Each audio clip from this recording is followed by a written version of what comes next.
Assalamualaikum warahmatullahi wabarakatuh. Salam sejahtera untuk kita semua. Perkenalkan, nama saya Aditya Rahman. Kali ini saya akan menjelaskan pengaplikasian drone di dalam geospasial. Ya, drone, pesawat tanpa awak, adalah sebuah mesin terbang yang berfungsi dengan kendali jarak jauh oleh pilot atau mampu mengendalikan dirinya sendiri, menggunakan hukum aerodinamika untuk mengangkat dirinya. Bisa digunakan kembali, mampu membawa muatan baik senjata maupun muatan lainnya. Penggunaan terbesar di pesawat tanpa awak ini adalah di bidang militer, tetapi juga digunakan di bidang geografi, fotografi, dan videografi yang digunakan secara bebas dan terbuka.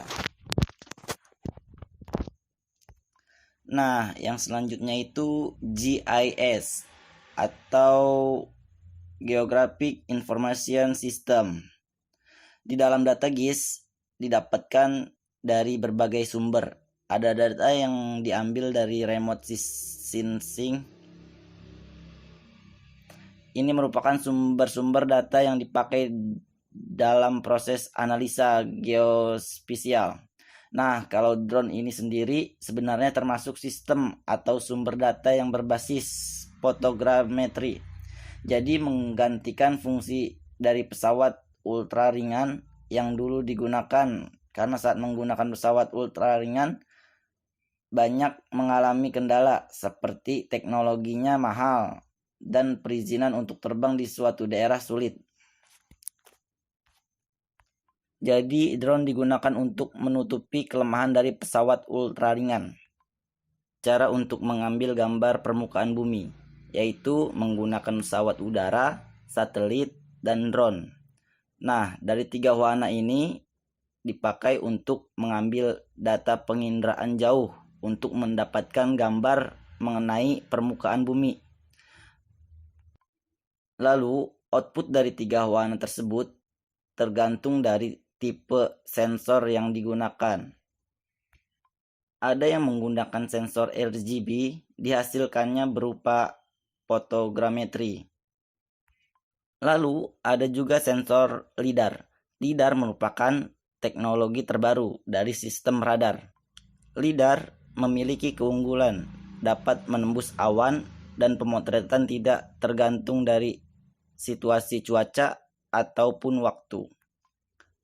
Lalu kita bisa lihat data dari drone, citra satelit, dan pesawat udara. Kalau di dalam GIS ada dua data input terbesar, yaitu raster dan vektor. Nah, jadi dari ketiga wahana tadi termasuk model data raster. Kita bisa lihat di sini ukuran dari data tersebut terbagi atas piksel-piksel atau sel tertentu, di mana sel-sel ini tergantung dari resolusi spesial citranya. Kemudian datanya sendiri itu bisa berwujud center point of cell. Center point of cell ini termasuk model analisis data cube. Nah, kalau untuk wall area of cell tidak bisa digunakan, tapi kita bisa mengembangkan itu untuk membangun data elevation modelnya. Di dalam pemrosesan data, area fotografi yang dihasilkan dari pesawat ultra ringan atau drone memerlukan beberapa perangkat. Pertama, kita perlu kamera spesial yang ultra high resolution. Lalu yang kedua GPS. GPS itu penting karena kita membutuhkan data high resolution. Lalu yang ketiga telemetri system, dan yang keempat softwarenya. Lalu yang terakhir kontrol sistemnya. Ini merupakan beberapa software yang sering digunakan drone mapping. Ini merupakan tahapan drone data processing geospasial.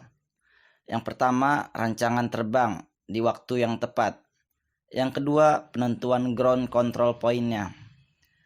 Lalu yang ketiga, data acquisition-nya.